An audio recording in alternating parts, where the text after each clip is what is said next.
Greetings.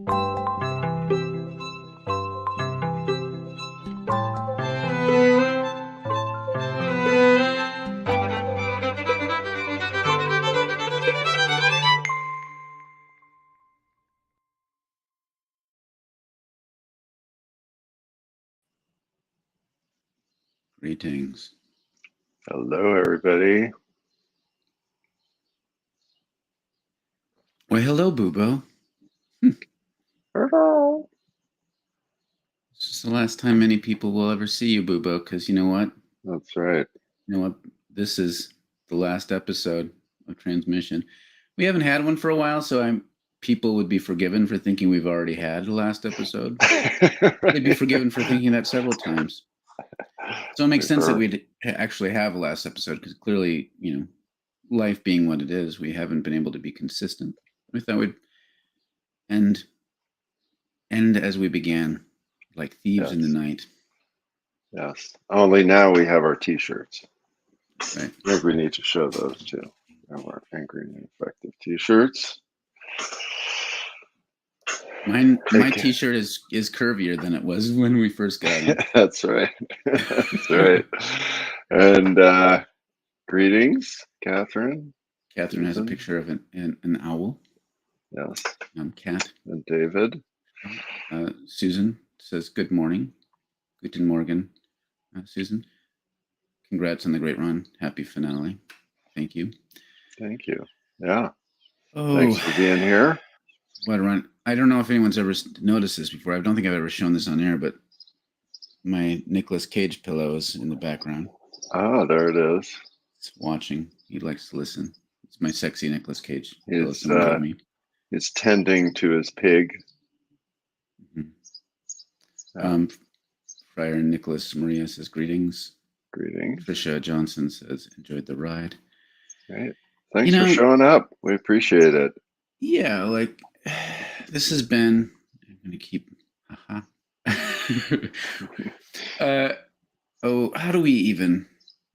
do you measure a life? Yes. I think we need to talk about the number. 256. Because that wasn't on the little placard. Usually you put the number of the episode. So I did, if Wikipedia has an entry for every number, up to a certain point, I'm assuming. Yeah. This was the most interesting to me. I think maybe to you also, Dan. It seemed to me. 256 is the number value in Hebrew gematria of the word Ranu, meaning they sang, which appears in Jeremiah 31:6.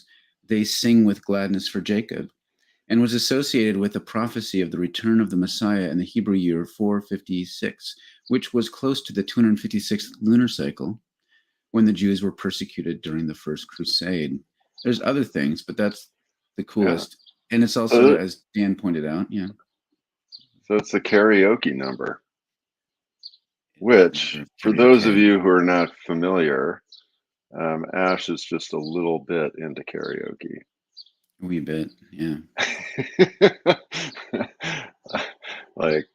So much that karaoke and Ash go together like gummy bears, springtime and flowers.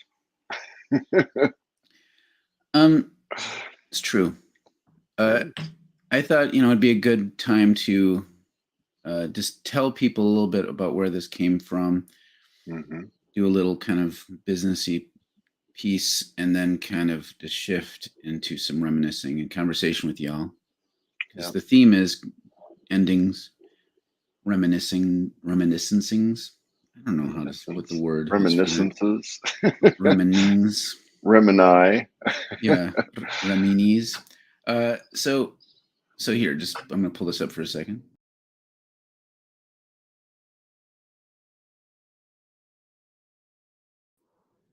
So this is the placard that we usually put up. And you can look at it so this started as kind of a collaboration between me and Dan, but also a collaboration between the Minnesota Institute of Contemplation and Healing and the Center for Prophetic Imagination. Because this isn't just the thing we do. This is a thing we do among different things. And including we launched a 2-year program in spiritual direction and social transformation, which is badass. We do retreats, we do talk speaking things. We've been involved in Writing. various direct action things, writing stuffs. Yeah. And, like we're not doing this anymore, so we're not going to ask you to support this. But you know what? If this has been meaningful to you and you like the kind of energy we put out in the world, I would invite you to donate money in an ongoing basis, even to both of the organizations that we represent. Not because we're greedy and need more money for ourselves, but because I know we both have stuff we're working on in a world where things kind of seem grim and the fuckers tend to have more money. So there's stuff I know we're currently even working on now that we feel like, we need to be able to kind of expand capacity. So I just want to put that out there. If anybody's curious about that, you can message us and we can explain the things what we're doing and explain where the money goes. Right. So I'm just going to put that out so then we can get that behind us and move forward into a brave new world together. Yeah. So one of the things, when I was thinking about coming to this last episode and thinking over the time, there were really two things that stood out to me. I mean, one was we began this, and of course, we had no idea what was going to happen. And we just thought, wow, things are really weird in the world right now. This would be fun to talk about. And we've got this pandemic. And then, of course, we had the killing of George Floyd here in Minneapolis. And amazingly enough, people started watching and listening and tuning in. And so I just think about that auspicious beginning, which in many ways to me reminds me a lot of the practice of discernment, which is something that we talk about a lot and is very central to, for example, the spiritual direction work that we do and all kinds of other things that we do, which is the listening to that kind of inner voice, right? That is prompting us and moving us in some kind of life-giving way. And as part of the Micah organization, we have a weekly Micah meeting, and we always do some praying with scripture or some kind of reading.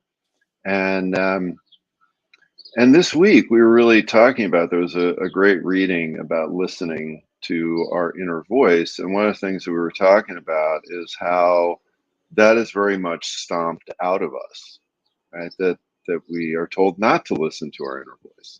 Yep. That our inner voice is bad, that our inner voice is evil, or that our inner voice is useless or not as important as the outer voices of the rules and the regulations. And, we're ashamed into listening to the outer voice and not to the inner voice. And that practice is incredibly important to becoming a loving, authentic human being. So that was the first thing I was thinking about. The second thing I was thinking about was all of you who are watching and listening right now. I mean, to me, uh, you know, uh, Ash and I like to hear ourselves talk and like to talk to each other. Um, but to me, the best part about this has been all of you. I just, and circling back to the donation piece, one of the things that in the publishing world, and I had a conversation with a friend at the Upper Room about this a couple years ago, is there's all this great content that gets created, and the biggest issue and problem often is that there isn't curating of the content, right? And one of the things that when organizations have enough money, so for example, many people get a daily email from somebody like Richard Rohr. Mm-hmm. Richard isn't sending out those emails every day, right? Somebody is curating his content and sending it out. Yep. And I was thinking, somebody could go through these 256 episodes and look at comments that people have made, observations that you all have made. There's an amazing amount of good content that could be curated, and that comes from all of you. And I just have loved hearing from people, and the kinds of conversations that we've had. So I really want to thank everybody, and just send a lot of love and appreciation for what we've heard and talked about together. Yeah, when we were doing this more frequently, really in the heart of the pandemic, when this is kind of, we started this because, like, well, we can't leave, and it became a way of connecting with lots of folks, and so it was very meaningful, in part because it was the only way a lot of us could meaningfully connect on important ideas and how it connected to our lives. So a lot of people early on, in particular, likened this to kind of like church, and a lot of like those. There'd be such great conversation and so much wisdom bombs dropped that then we'd be like, well, we know we're talking about next time. Sari's brought this truth bomb, and so we're going to talk about that for a few times. Or Ellen said this, or David said that. Different people would bring these really wonderful insights, and it's always felt a little, limits of the technology, because we're talking and we're reading and we pull out the comments and share them. But even as limited as that kind of framework is, there's been some remarkable insights, and we're able to go fairly deep within this format. And it's amazing. It's also amazing to see, like, Dan and I were talking about beforehand, like, there's so much like anxiety and fear about what was happening, but this sense of anticipation of like something, for those of us who have the perspective, can see the veil being ripped away. That was the kind of the first big theme, the apocalyptic moment. And what new world is emerging from the shell of the old? And we knew then, it's not like Dan and I are a little too cynical to think like utopia is just around the bend, kiddos. Like, we weren't there. But we did have like, can this be the revolutionary moment that we've longed for our whole lives? And then it turns out, no, not yet. No.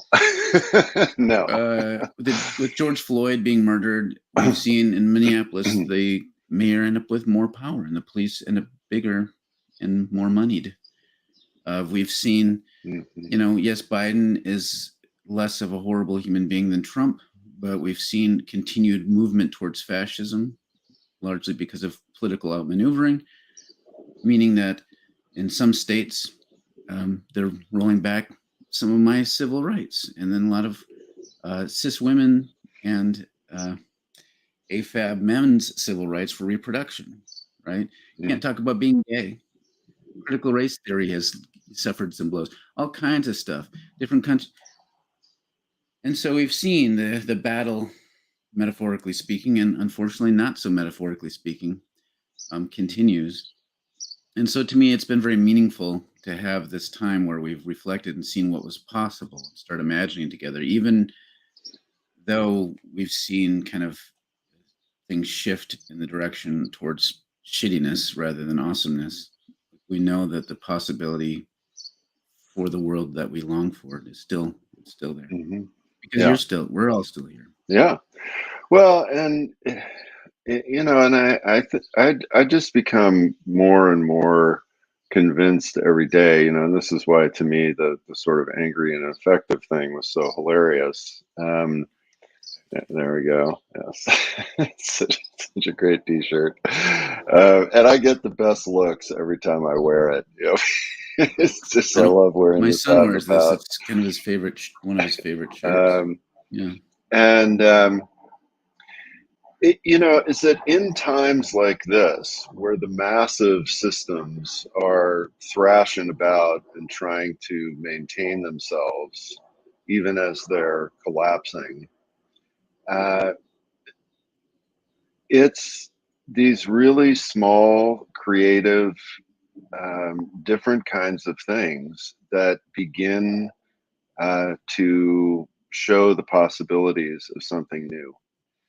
And I think that, and this is one of the things that we've also seen about activism over these last 2 years in particular, is there's been a lot of discussion about how activism just starts to become about fame, right? And about how much money can you, corral in, and how many huge grants can you get, and very quickly people become co-opted. Um, there's been a lot of discussion about Juneteenth, right, which is just around the corner, and Oh there's God. Juneteenth ice cream, and there's Walmart, yeah. Juneteenth, Walmart things, and this that, right? And so,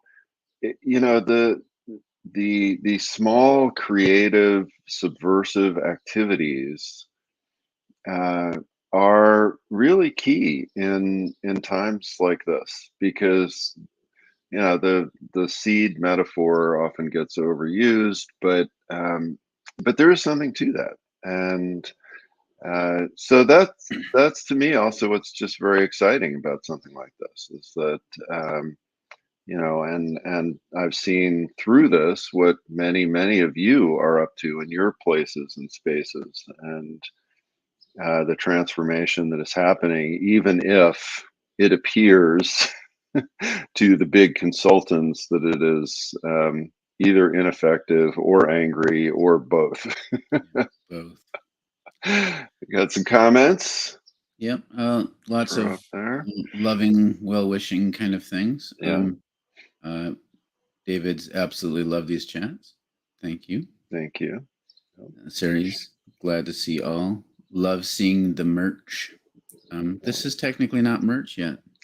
We're It has gonna, not been merchised. yeah. And there's a possibility, CPI, we just hired a digital outreach person. And one of the tasks that we're talking about is figuring out like how, you kind of know me enough to know that I'm not really big on trying to commercialize things, but I do want to try to make some things like this available for people who want it in a way that's not economically gross. That's also like compensating you time for staff stuff. So I'm sure we'll find a way to make this available. You can make it yourself, but I know you all want the sweet official one with a union uh, made T-shirt. So we'll figure it out eventually. I don't know, can't remember the context, but that is brand new information. That was about the 256. Oh, Yeah. I'm glad you have been blessed with the knowledge that we shared. Lance writes, sorry. I am sorry this is the last one. Because of my work schedule, I do not get to see it in real time, but I've enjoyed it when I've been able and will miss it. Thanks, Lance. Thank you. And Lance and I have known each other for a while. I used to go to old Chicago every once in a while with a crew of like socialist folks. Maybe someday I'll be able to. I don't know if you still do that, but I'd prefer to hang out in real time. If then maybe that'll happen sometime soon. Jim writes, personally, I'm sorry that you won't be continuing this ministry. Wishing you both all the best. Jim goes on to write, I looked forward to each and every show, thinking and reflecting and asking aloud. Art. Kathleen writes, angry and ineffective forever. Blessings to all. That's like angry and effective forever can be a hashtag. Let's get it going, people. We'll use it for something. It will but it can't be too very effective. ineffective. Yeah, just hashtag it for random things to keep it ineffective. David writes, it was interesting to walk this journey with you of seeing the unveiling, the opportunities that could emerge in the moment, and then the closing down and doubling down on the worst human instincts. Boy, yeah. Friar Nicholas Maria writes, I've only heard a tiny sliver of what you've offered, and I was hooked by the delicious improbability of your success and relished playing some small part in it. So here I am. Wow. That's great. Wonderful. Yeah. Just maybe it'd be worth talking about like what I have a couple thoughts in my head, Dan. Like one, I think it might be good for people to know what we'll be up to in these seasons ahead. But I'm also part of my brain is also like I want to know what some of their favorite moments or episodes were. And then but I also kind of want to look forward, not backward, and hear people share about their hopes. That's a lot to pack into the remaining 10 to 10 like minutes. 15 because we always go over. But maybe we can just share a little bit, so yeah, what you got going in the future, Dan? So one of the things, of course, the spiritual direction program is ongoing, and uh, continue to be just really excited about that. And and actually, I mean, I get people all the time that are asking me about applying for that are expressing interest. I'm going to be talking about that at an event with the BTS Center, June 23rd, and again, that's on the Micah website. That's on Facebook. We're going to be talking about spiritual direction and the climate crisis, and what are some different ways that spiritual direction and spiritual directors can engage that. It's an afternoon event. It's the BTS Center makes their events available at really reasonable prices. So it's only $25. There are also scholarships. So would really encourage spiritual director type folks to consider coming to that. Another thing that we're getting going that's going to be later in the summer into the fall is a program with some colleagues in Ohio looking at doing pastoral ministry in this real changing time. And one of the things that pastors are really caught with is they have these jobs that is often serving what is called sometimes the nostalgic church, right? This old church system. And yet they're really interested in doing new things and often engaging outwardly into the community and with folks that aren't coming to church. And then the nostalgic church gets mad at them for spending all their time talking to people who aren't becoming members and paying money. And so we're going to be convening an online class and then a retreat and some conversations about that. So I'm pretty excited about that. Those of you that are in the church world know that pastors are crashing and burning and leaving their jobs in record numbers right now. And that's the funny thing about the pandemic. We say, well, it was the apocalyptic moment that could turn for good, and maybe it hasn't, but it's still this apocalyptic moment, right? Like in the life of the world, apocalyptic moments last a long time. They're not really just a moment. Um, so this is still ongoing, and and as I said, within church systems, the crisis is only accelerating rather than decelerating. So those are just a couple of specific things, and just excited about all that. The other fun thing that I would say, before we start, I was saying to Ash that when you do something for this long, like a lot of things happen, and you can see that. And I do want to give a shout out to Max and Sarah, who put together the wonderful music for our introduction, who just a couple weeks ago finally were able to have their wedding. And so that was really cool. And I will say that when professional musicians get married, you have a lot of really good music at the wedding. So that was fun. They wrote a bunch of really great music for the ceremony, and just like they wrote great music for us. So those are a couple things. What do you want to say, Ash? And we're getting a lot more comments too. Yeah, I was going to say nice, yeah. reminiscing. I do want to make a reminiscing moment. Mhm.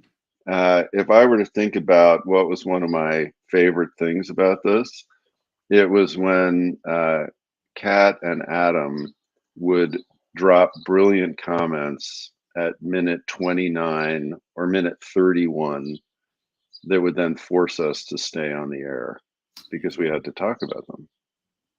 And that was always great and funny too. You glorious fuckers. Um, so for me, I'm trying as much as I can. There's complicating factors to take a sabbatical in July because it's been a heavy year for me. Lots of reasons. I I transitioned. I look different now, and I am different, and lots of things are different about me than when we started this thing, which most people are aware of at this point. It's very consequential, and I know a lot of people. It's hard for them to wrap their brain around, and I understand that. It's harder for me inside of it. So just so people know. Um, Consequential and wonderful, I would add. yeah, to me, it's great. Um, but part of the thing, and a lot of the stuff I'll be doing in the future, is trying to grapple with that because, so I am going to try to shift back. Like, also, my son has had some mental health and physical health crises. I think partly triggered, but not just by the pandemic. Um, but I think in the coming year, I'm trying to shift towards returning to full time work, and my wife is going to try to work evenings, so that we'll flip what we've been doing, so I can focus more on the work that I've been wanting to do, which will be great.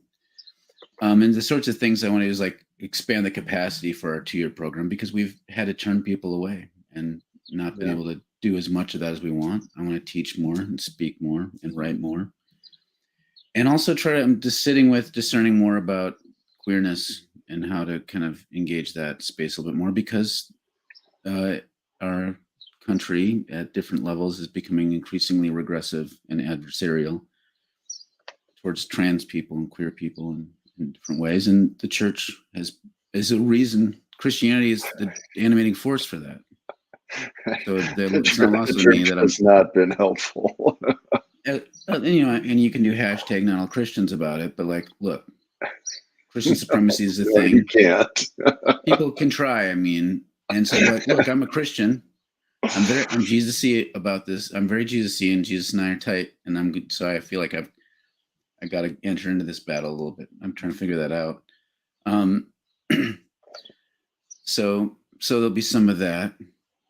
The part of the transitioning thing that's been fun is like, well, one, it's like I'm finding it's a lot. Yes, it's about gender expression and things like that. But to get Jungian for a second, when you have a whole big chunk of yourself that's shoved into your shadows, like the big long sack, as Robert Bly might call it, of your shadow, and then all of a sudden you start getting reacquainted with yourself. There's stuff that has nothing to do with whether or not you like makeup and wearing dresses that are packed in there.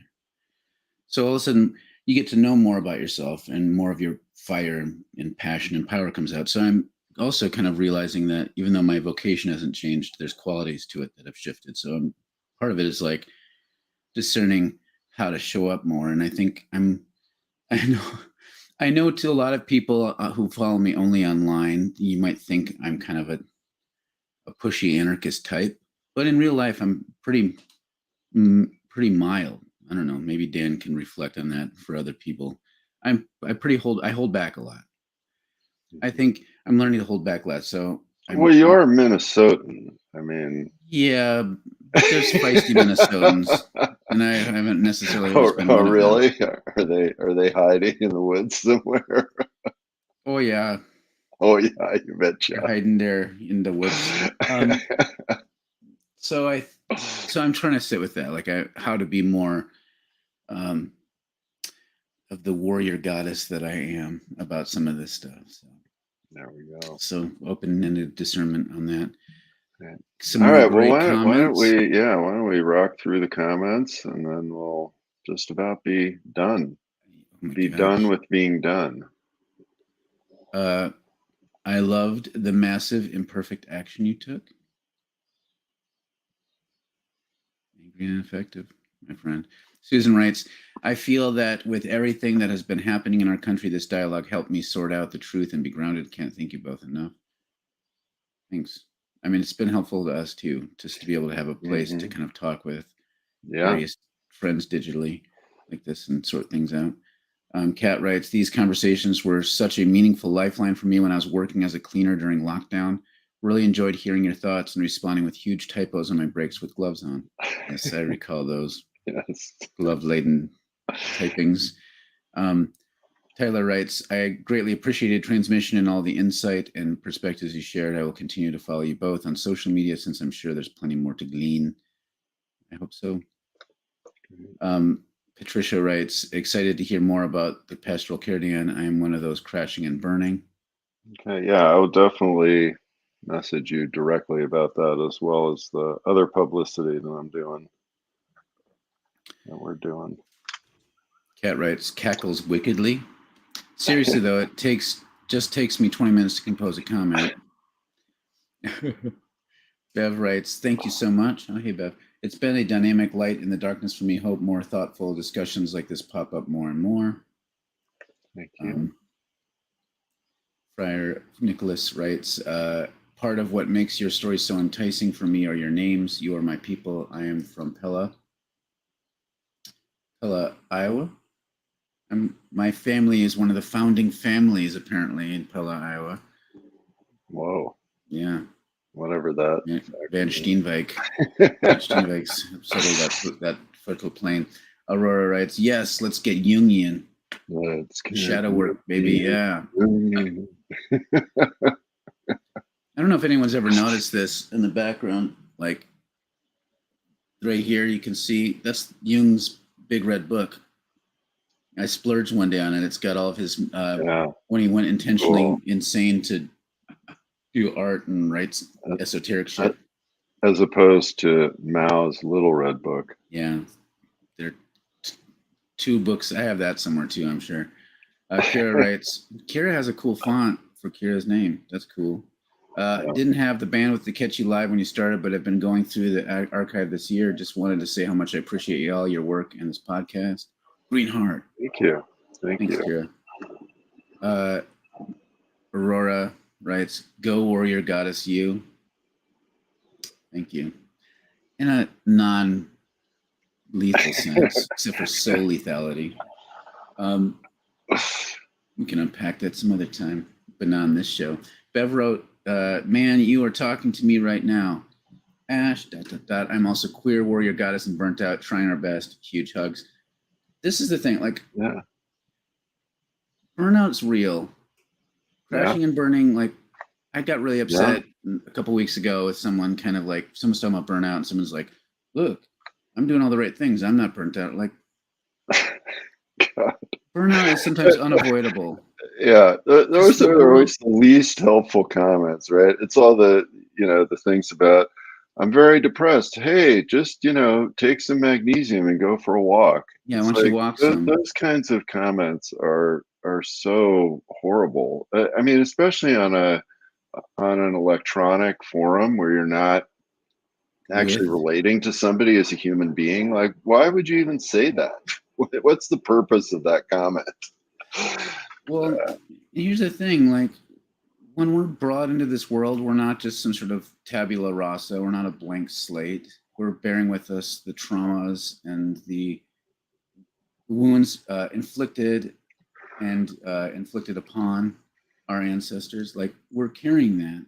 And we enter into a really shitty situation. Anybody with compassion, and if some of us have anxiety not of our choosing and mental health stuff, burnout happens because the world is not as it should be. So it's really hard. Like, in a world where our first instinct for people who are compassionate in a world where we want things to be better is to think we have to push ourselves and work harder.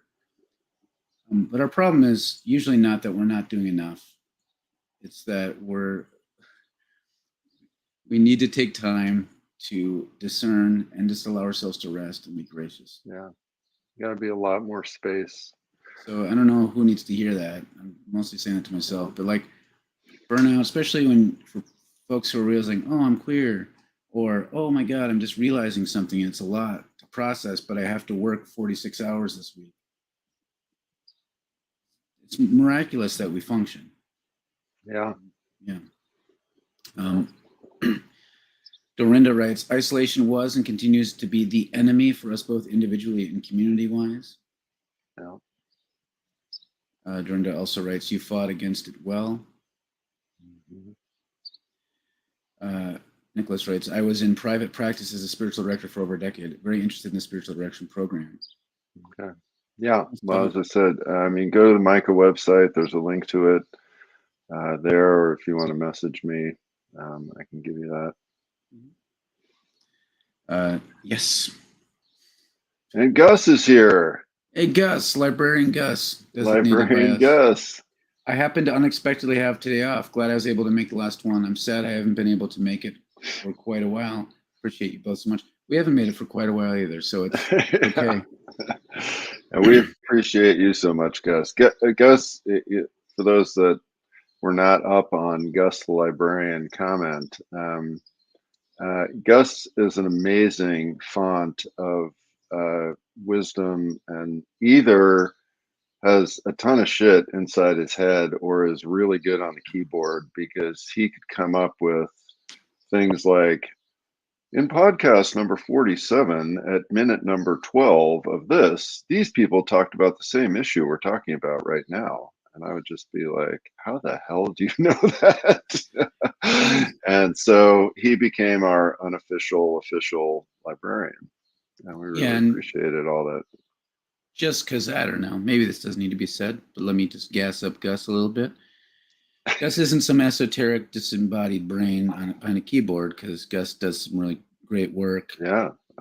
Showing love and solidarity and working alongside people experiencing homelessness in Portland area. That's how I first met Gus, is in those sorts of contexts of doing similar work. And so activist, scholar type that Gus is, it's been good to have you around, Gus. And I know a lot of you, I mean, I could try to gas up everybody. A lot of the people who've been following, you occupy those two worlds of trying to be a presence in the world to bring transformation, but also are thoughtful, spiritually deep people. Yeah. There have been a couple weirdos that have found their way into the midst. I'm like, why did you even show up here? Go away. Most of you, especially those commenting now, are not like that. No. It's been like, you're our people. It's been good to connect. Looks like we're going to have a last comment here from Patricia, unless something slides in from Adam or somebody else at the last second. Patricia writes, thank you too for your leadership and willingness to open our minds to great inspiration, most helpful in dealing with these times. You're welcome. And thank you for being with us. And I hear a plane or an espresso machine in your background. Yes. No, that is a jet. We live on the various flight paths of the airport. Mm-hmm. So we get that every once in a while. My window's open because it's such a nice day, so then you can really hear it. But yeah, well, thanks to you all. This was awesome. This was a really great final episode and send off. Just sending so much love to all of you, and really appreciate everyone. And who knows what can happen next. And be careful of the robot birds. Beware. That's good that David mentioned that at the end here. Oh, there's a robot. There's a robot bird comment. Yes, all birds are robot birds at this point. All birds. Yeah. So whenever you see a bird, except for loons, is a robot, trust the loons. Bye. Bye.